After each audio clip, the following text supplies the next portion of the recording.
今天我们将采用一个古老、充满争议的投资策略——马丁格尔策略来做回测计算。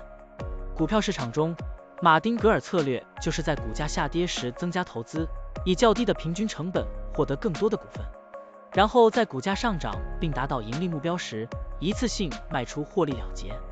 如此周而复始，持续跟踪股价操作。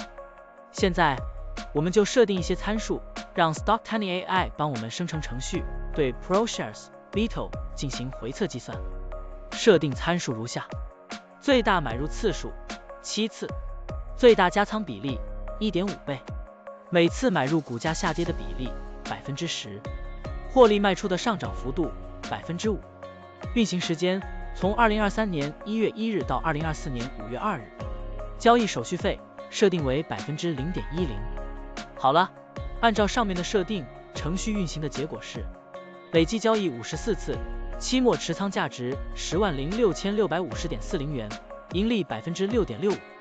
相比持仓不动，多盈利负 123.38%。可以看到，橙色的持仓价值曲线比股价曲线更平缓。我们换一组参数，再尝试一下。最大买入次数5次，最大加仓比例 1.5 倍，每次买入股价下跌的比例 8%， 获利卖出的上涨幅度 3%。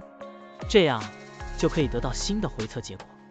累计交易89次，期末持仓价值124814.05元，盈利 24.81%。相比持仓不动，多盈利负 105.21%。股票的波动特性不一样，盈利效果就不同。参数设定不同，盈利效果也会不同。怎样找到最优的组合呢？